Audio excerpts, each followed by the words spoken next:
very much so is. It's going to be an awesome series.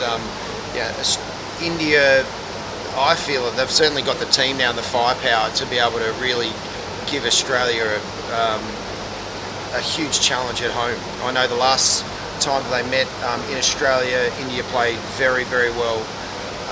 So they will have their confidence from that last tour that they had.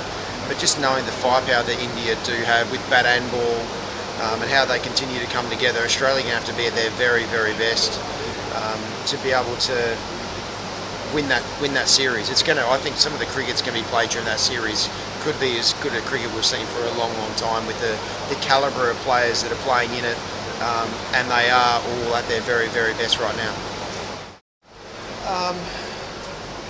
Look, when it comes to, I'll just answer the second question first. So, when it comes to the Aussie quicks, the one thing that they've shown throughout their careers, and especially the last sort of 4 or 5 years, how incredibly resilient they are. Once the bowlers like Stark, Hazelwood and Cummins, once they get up and going, they are very resilient. They don't really break down very often at all. Josh Hazelwood's been a bit more sort of up and down with his hamstring injuries that he's had in the last few seasons, few summers in Australia, but in general they are very hardened bodies and test match fit bowlers, which is what every fast bowler's dream is, to be able to be that resilient. So there's no question they'll be managed whenever through that series, a 5 test match series, but that'll be the challenge that India have as well, because there's no question that their pace attack, India's pace attack, will be where they predominantly win that series. They've got the firepower to be able to do it, but to be able to do it 5 test matches in a row in Australia, they'll have to rotate them as well, because there's no question, even though Ashwin obviously is a ridiculously skilled bowler in all conditions, same with Jadeja, but the assistance won't be there as consistent as it is in other parts of the world. So their effectiveness, they'll still be effective, but how effective they'll be, that'll be the test, and that'll be the challenge for the Aussie batters.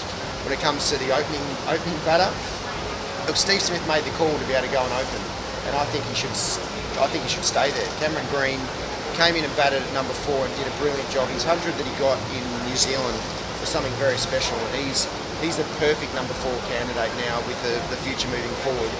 Steve Smith, I believe the reason why he didn't do so well over the previous couple of test matches is just he was a little bit off with his technique.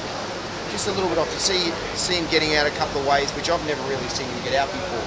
So I think I know he would have had time just to go away, make some little technical adjustments, and look, if he opens and he makes those little adjustments, he can be incredibly successful as an opening batter, knowing the incredible skill that he's got. But obviously the safety blanket for him would be moving back to number 4. But I'd love to see him continue to take on the opening spot, because he's got the skill to be able to do it.